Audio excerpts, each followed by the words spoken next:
সবাইকে নমস্কার। যতনা খলুমখা।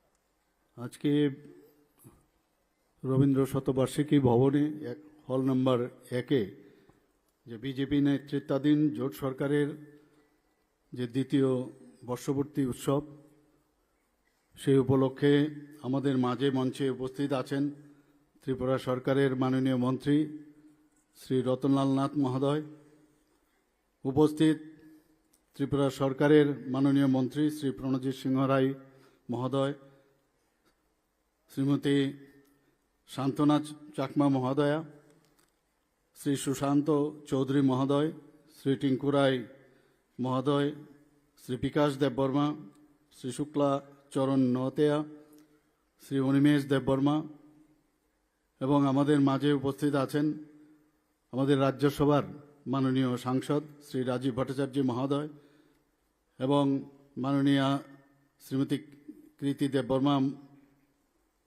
দেববর্মা মহোদয়া, মাননীয় এমপি লোকসভার এবং আমাদের আগরতলা মিউনিসিপ্যাল কর্পোরেশনের মাননীয় মেয়র শ্রী দীপক মজুমদার মহোদয়। একটু আগে যার মূল্যবান বক্তব্য আমরা শুনলাম, আমাদের ত্রিপুরা সরকারের সম্মানিত চিফ সেক্রেটারি শ্রী জে.কে. সিনহা মহোদয়, আমাদের মাঝে মঞ্চে উপস্থিত আছেন ডিজিপি ত্রিপুরা পুলিশের শ্রী অমিতাভ রঞ্জন, আইসিএ ডিপার্টমেন্টের ডক্টর প্রদীপ কুমার চক্রবর্তী, যিনি একটু আগে ওনার স্বাগত ভাষণ আমাদের সামনে রেখেছেন।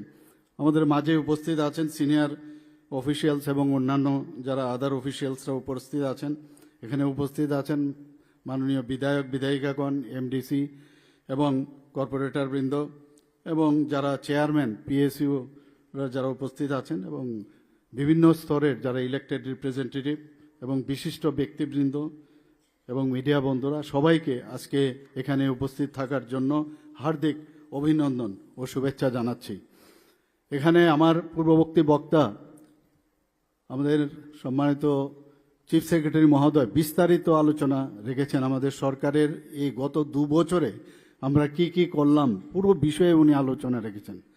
তাছাড়া আমাদের যিনি সেক্রেটারি মহোদয় আছেন আইসিআই ডিপার্টমেন্টের, উনিও ওনার বক্তব্যে অনেক কিছু আমাদের 2 বছরে আমরা কি করলাম সেই বিষয়গুলো এখানে রেখেছেন।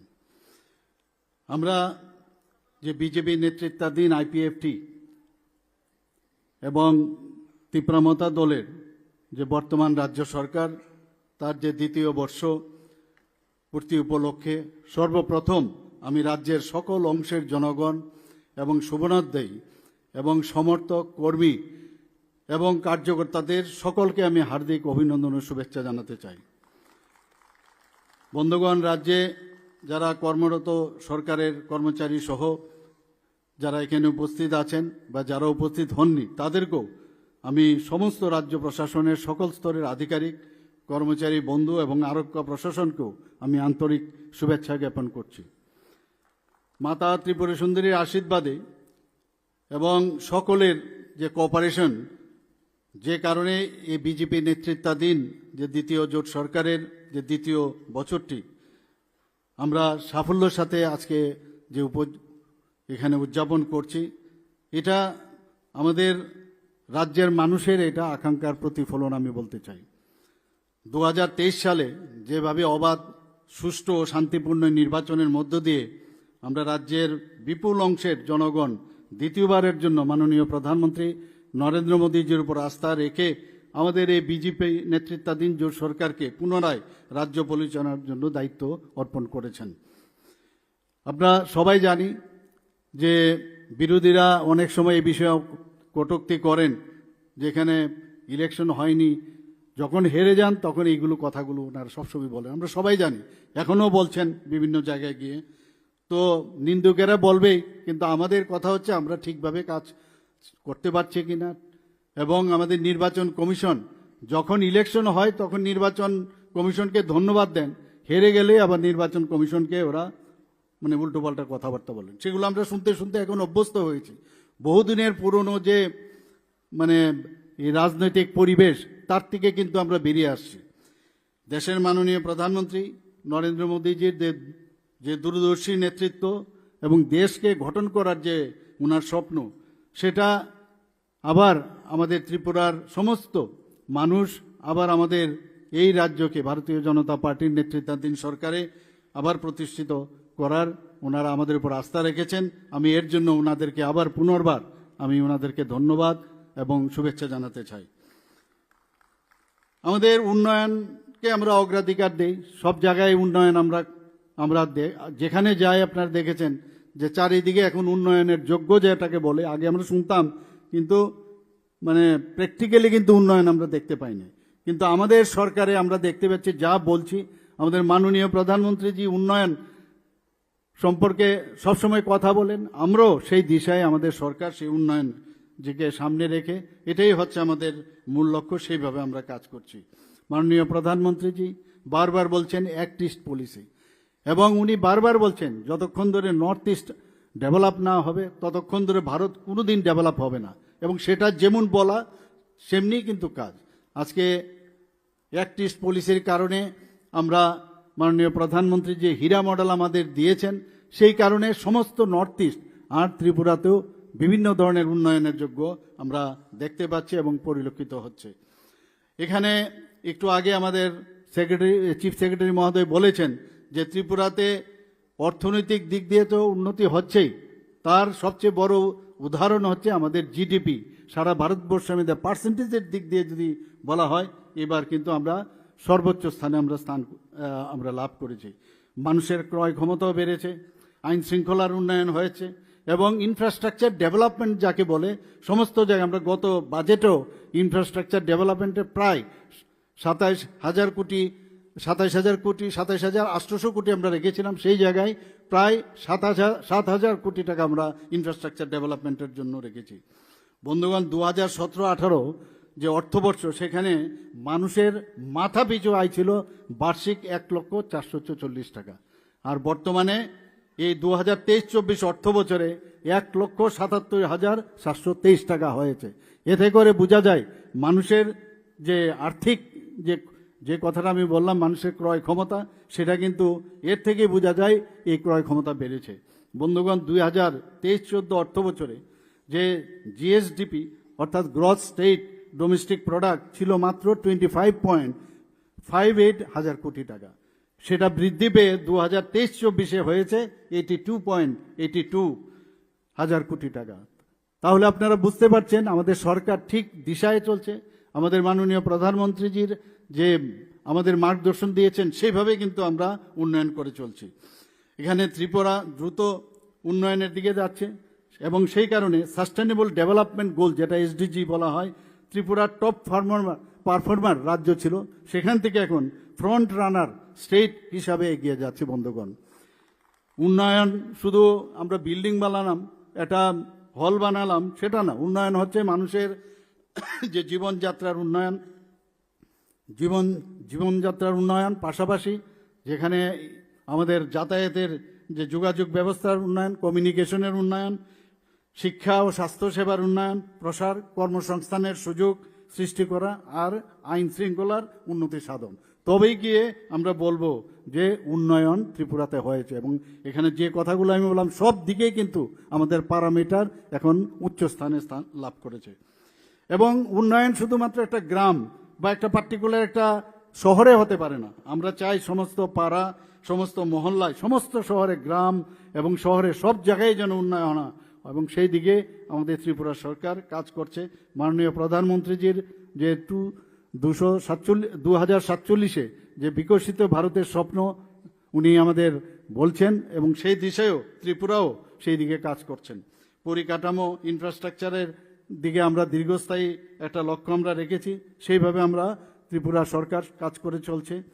এখানে আমার পূর্ববর্তী বক্তা বলেছেন যে ত্রিপুরাতে এখন শান্তি প্রতিষ্ঠিত হয়েছে, যে কারণে আমরা এখানে এই সুস্থিতি বিরাজ করার পরে গত 7 বছরে এই সরকার সময়কালে প্রায় 20 থেকে 22টি রাজ্য প্রকল্প চালু হয়েছে। বন্ধুগণ, প্রায় 30টি নতুন জনমুখী নীতি প্রণয়ন ও সংশোধন করা হয়েছে।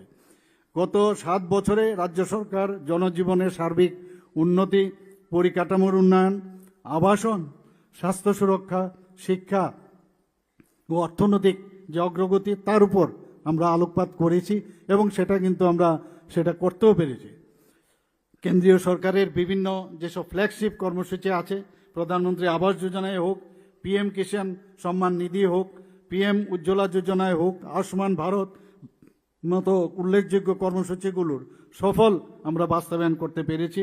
যে কারণে দিল্লিতে যখন আমরা যাই বা কেন্দ্রের হস্তক্ষেপে যখন কোনো কথা হয়, তখন কিন্তু ত্রিপুরাকে একটা বিশেষ মর্যাদা আমরা সেখানে আমরা পাই, সেটা আমরা দেখতে পাই। রাজ্য সরকারের সবচেয়ে বড় যে বিষয় সেটা হচ্ছে স্বচ্ছতা এবং দক্ষতা এবং দায়বদ্ধতা, সেটাকে আমরা মাথায় রেখে এবং যাতে প্রযুক্তিকে আমরা ইউজ করতে পারি সেই দিশায় আমরা স্বচ্ছ প্রশাসন আমরা দেওয়ার চেষ্টা করেছি। এখানে অফিস সম্পর্কে বলা হয়েছে, আমাদের মাননীয় চিফ সেক্রেটারি মহোদয় বলেছেন যে ত্রিপুরাই একমাত্র স্টেট যেখানে সারা ভারতবর্ষের মধ্যে যেখানে ক্যাবিনেট থেকে একদম ত্রিস্তরীয় পঞ্চায়েত পর্যন্ত আমাদের অফিস চালু হয়েছে, এবং সেটা কিন্তু আর কোনো প্রদেশে সেটা আমরা দেখতে পাইনি। আমাদের এখানে গত বছরের সময়কালে বিভিন্ন যে আমরা পরিকল্পনার রূপরেখা এবং সাফল্যের বাস্তবায়নে কিছু কিছু বিষয় আমি আপনাদের সামনে তুলে ধরলাম। এখানে বিস্তারিত আলোচনার সুবিধা নেই, কয়েকটা বিষয় আমি আপনাদের সামনে আমি রাখতে চাই। প্রতি ঘরে সুশাসন আমরা শুরু করলাম, এবং সেটা আমরা শুরু করেছিলাম মাননীয় প্রধানমন্ত্রীজির জন্মদিন 17 সেপ্টেম্বর 2022, এবং তার রেজাল্টও আমরা দেখতে পাচ্ছি। পরবর্তী সময়ে আমরা দ্বিতীয়বার এখানে এই যে প্রতি ঘরে সুশাসন সেটা আমরা শুরু করেছি। এতে করে প্রায় 23 লক্ষ মানুষ তার নানাভাবে তার সুযোগ আমরা দিতে পেরেছি, এবং মানুষ তাদের অত্যন্ত খুশি যে কারোর এসটি সার্টিফিকেট লাগবে, এসসি সার্টিফিকেট লাগবে, ম্যারেজ সার্টিফিকেট লাগবে, প্রতি ঘরে সুশাসন আমরা যেটা বলছি সেইভাবে কিন্তু আমরা এই ধরনের যে কার্যক্রম আমরা নিলাম সেইটা আমরা করতে পেরেছি। আমার সরকার একটা নতুন একটা পোর্টাল আমরা শুরু করেছিলাম, যেটা আমরা দিল্লিতে যখন মাননীয় প্রধানমন্ত্রীর নেতৃত্বে সেখানে সমস্ত ত্রিপুরার যারা মুখ্যমন্ত্রীরা ছিলেন তাদের একটা মিটিং হয়েছিল। সেখানে আমার সরকারের আমি ওখানে যখন আমার সরকারের বিষয়ে আমি ওখানে আমার কথা রাখলাম, সবাই তার মাননীয় প্রধানমন্ত্রীজি পর্যন্ত তার ভূয়সী প্রশংসা করেছে বন্ধুগণ। এবং আমরা আইন শৃঙ্খলার যেখানে প্রশ্ন হয়েছে, এখানে আমাদের পূর্ববর্তী বক্তা বলেছেন যে সারা ভারতবর্ষের মধ্যে 28টি রাজ্যের মধ্যে নিচের দিক দিয়ে আমরা তৃতীয় স্থানে রয়েছি বন্ধুগণ। আমরা বারবার বলছি আইন শৃঙ্খলা যদি প্রতিষ্ঠিত না হয় তাহলে কোনো অবস্থায় কোনো ডেভেলপমেন্ট সম্ভব হয় না। আজকে আন্তর্জাতিক মহিলা ক্ষমতায়ন, আমরা মহিলাদের যে আমরা ত্রিপুরা সরকার এবং মাননীয় প্রধানমন্ত্রীজি বারবার মহিলাদের সশক্তিকরণের কথা বলেন। তো আন্তর্জাতিক এই মহিলা দিবসে আমি এখানে উপস্থিত সমস্ত মহিলাদেরকে এবং এখানে যারা উপস্থিত নয় তাদেরকেও আমি ওনাদেরকে শুভেচ্ছা জানাতে চাই। আমাদের সরকার সবসময় মহিলাদের জন্য চিন্তা করে, এবং গত বাজেটে আমরা বলেছি যে পিঙ্ক টয়লেটের কথা আমরা বলেছি, এবং সেটাও কিন্তু এখানে অনেক জায়গায় শুরু হয়ে গেছে। সরকারি চাকরিতে মহিলাদের 33% রিজার্ভেশনের আমরা ব্যবস্থা রেখেছি। রাজ্যে যাতে নারী শক্তি ক্ষমতায়ন আরও বেশি করে পেতে পারে তার আরেকটা উদাহরণ আমি আপনাদের সামনে রাখতে চাই। আমাদের TRLM এর মাধ্যমে বর্তমানে 53,623টি আমাদের SHG গ্রুপ আছে, এবং তার যে সদস্য সংখ্যা প্রায় 4.84 লক্ষ। এতে বোঝা যায় আমাদের গ্রামীণ এলাকায় মহিলারা এই যে সশক্তিকরণের কথা আমরা বলি এই SHGর মাধ্যমে সেটা সম্ভব হচ্ছে। শহরে যারা আছেন সেখানে ত্রিপুরা আরবান লাইভলিহুড মিশনে সেখানেও প্রায় 5,941টি আমাদের স্বসহায়ক দল গঠন হয়েছে। তাতে করে প্রায় 63,743 জন মহিলা এর সাথে যুক্ত হয়েছে। রাজ্যে বর্তমানে 91,871 জন লাখপতি দিদি আছেন। এই সহায়ক দলের দিদিদের শুধু গত বছরে আমরা এখন পর্যন্ত তাদেরকে 714.16 কোটি টাকা আমরা দিয়েছি। তাদের সশক্তিকরণের যে কথা বলি সেভাবে আমরা হেল্প করছি। কিন্তু 2017-18তে যদি আমরা দেখি সেখানে মাত্র 32.67 কোটি টাকা দেওয়া হয়েছিল বন্ধুগণ। তো সেইভাবে আমরা আমাদের SHG গ্রুপকে আমরা সহায়তা করছি। ব্যাংক লোনের ক্ষেত্রে যদি আমরা দেখি 2017-18 আগে দেওয়া হয়েছে মাত্র 4.95 কোটি টাকা, আর 2018 পর এখন পর্যন্ত আমরা 1465.81 কোটি টাকা এই এসএইচজি গ্রুপের আমাদের মেয়েদের আমরা মহিলাদের আমরা দিয়েছি। বন্ধুগণ, 3.87 লক্ষ স্বসহায়ক দলের দিদিরা প্রধানমন্ত্রী সুরক্ষা বিমা যোজনায় সুরক্ষা পাচ্ছেন। 3.14 লক্ষ দিদিরা প্রধানমন্ত্রী জীবন জ্যোতি বিমা যোজনায় সুফল পাচ্ছেন। আমাদের সরকারের প্রচেষ্টায় সহায়ক দলের যারা জনজাতি মায়েরা আছেন তাদের যে তৈরি রিসা পাছড়া এবং তারার যে মাতাবাড়ির যে আপনারা সবাই জানেন যে পেয়ারা, সুপ্রসিদ্ধ পেয়ারা, সেটা জিআই ট্যাগ পেয়েছে। আজ তারা ব্যবসায় সফল হচ্ছে। বন্ধুগণ, TRLM পরিচালিত ক্লাস্টার লেভেলের সমষ্টি থেকে 7 দিনে 7% ঋণ সুদে ঋণ কেন্দ্রীয় গ্রামোন্নয়ন দপ্তর কর্তৃক দেশে 3টি যে সর্বোৎকৃষ্ট ব্যবস্থার মধ্যে সেটা পুরস্কৃত হয়েছে আমাদের ত্রিপুরা রাজ্য। আমাদের রাজ্য থেকে মহিলা প্রতিনিধি হিসাবে এই ত্রিস্তরীয় পঞ্চায়েতে সিপাহীজলার সভাধিপতি জাতিসংঘের মধ্যে আন্তর্জাতিক প্রতিষ্ঠানে দেশে প্রতিনিধিত্ব করেছেন। বন্ধুগণ, সেটা আমাদের জন্য অত্যন্ত গর্বের বিষয়। এবং মাননীয় প্রধানমন্ত্রী মহিলাদের জন্য যে সবসময় চিন্তা করেন সেটা কিন্তু আবার আমার মনে হয় এখানে বলা প্রয়োজন যে 3 তালাক প্রথা যে মাননীয় প্রধানমন্ত্রী সেটা বিরূপ করেছেন। আমাদের ত্রিপুরাতে মহিলা কল্যাণে প্রায় 10টি ওয়ার্কিং হোস্টেলের জন্য প্রায় 114 কোটি টাকা আমরা বরাদ্দ করেছি। নারী শক্তিকে স্বাবলম্বী করার জন্য প্রায় 11.40 কোটি টাকা ব্যয়ে আমি গত কিছুদিন আগে কৈলাসহরও গিয়েছি, সেখানে একটা মহিলা হোস্টেলের নির্মাণ কাজ সেখানে আমরা শুরু করেছি। মহিলাদের যাতে ধোঁয়ামুক্ত রান্নাঘর নিশ্চিত করা যায় তার জন্য 3.12 লক্ষ উজ্জ্বলা যোজনায় গ্যাসের সংযোগ দেওয়া হয়েছে। PM মুদ্রা যোজনায় 69% ঋণ মহিলাদের প্রদান করা হয়েছে। মোট 74.7% প্রধানমন্ত্রীর আবাস যোজনার গ্রামীণ যারা হচ্ছে শুধু মহিলা মালিক। গন্ডা তুষার সরকারি ডিগ্রি কলেজে 50 আসন বিশিষ্ট ছাত্রী আবাস নির্মাণ করা হয়েছে।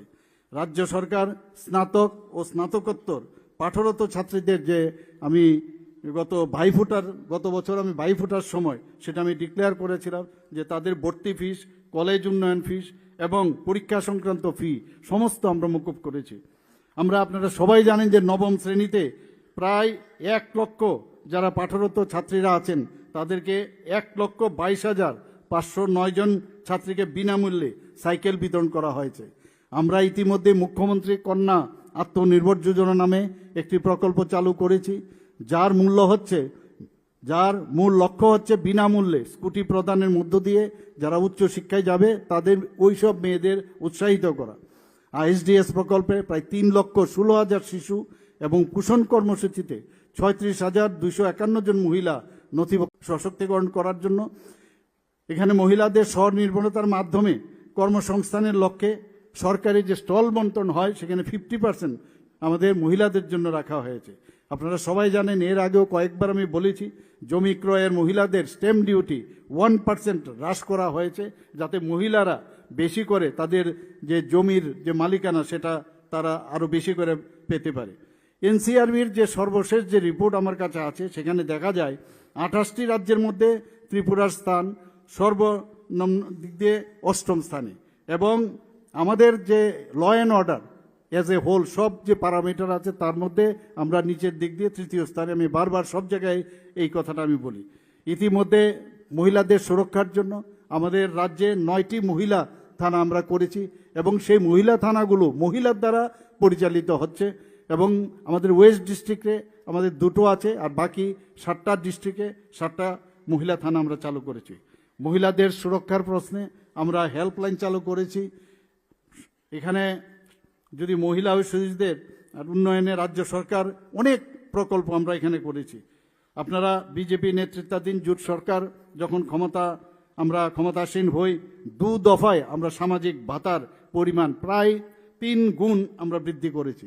পূর্বতন সরকারের আমলে 700 টাকা দেওয়া হতো, আমরা পরবর্তী সময় আমাদের সরকার আসার পর 1000 টাকা দেওয়া হয়েছে এবং আমাদের দ্বিতীয়বারের যখন সরকার আসলো আমরা 2000 টাকা আমরা সেখানে করেছি। এছাড়াও মুখ্যমন্ত্রী সামাজিক সহায়তা প্রকল্পে প্রায় 30,000 নতুন সামাজিক পেনশন আমরা সুবিধাভোগীকে সামাজিক সুরক্ষা পেনশনের আওতায় আনা হয়েছে। তাছাড়াও সামাজিক ভাতা প্রকল্পে প্রতি মাসে প্রায় 3,77,000 জনকে আমরা এই মাসিক ভাতা দিচ্ছি। আমরা সরকারি চাকরি নিয়ে অনেকে অনেক কথা বলেন।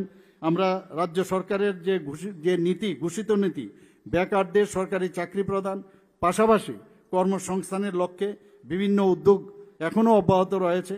স্বচ্ছতার সাথে স্বচ্ছ নিয়োগ নীতি প্রণয়ন করে সরকারি চাকরিতে আমরা এই নিয়োগ প্রক্রিয়া ধারাবাহিকভাবে আমরা করছি। 2018-19 অর্থ বছরে থেকে 2024-25 অর্থ বছরে, অর্থাৎ জানুয়ারি 2025 পর্যন্ত, এখন পর্যন্ত আমি স্বামী বিবেকানন্দ ময়দানেও যখন অফার আমরা দিচ্ছিলাম সেখানেও আমি বলেছি প্রায় 16,451 জনকে এখন পর্যন্ত রাজ্য সরকারের বিভিন্ন দপ্তরে নিয়োগ করা হয়েছে। তাছাড়াও প্রয়োজন ভিত্তিক সরকারি বিভিন্ন দপ্তরে আউটসোর্সিং হোক, চুক্তির ভিত্তিতে হোক, সেখানেও প্রায় 5,771 জনকে নিয়োগ করা হয়েছে। এমএসএমইর মাধ্যমে আমাদের যে মাইক্রো এন্টারপ্রাইনার আমাদের ত্রিপুরাতে অনেক বেশি, প্রায় 2.1 লাখ আমাদের মাইক্রো এন্টারপ্রেনার আমাদের এখানে অলরেডি যুক্ত হয়েছে। স্মল এবং অন্যান্য যে আমাদের এমএসএমইর মধ্যে আছে মিডল, সেখানে কিন্তু এখন মানুষ আসছে, কিন্তু সংখ্যাটা কম। কিন্তু আমরা চেষ্টা করছি যাতে বাইরের থেকে মানুষ আসে, আমাদের ত্রিপুরার থেকেও মানুষ যারা ইয়াং যারা আছে তারা যেন যুক্ত হয়।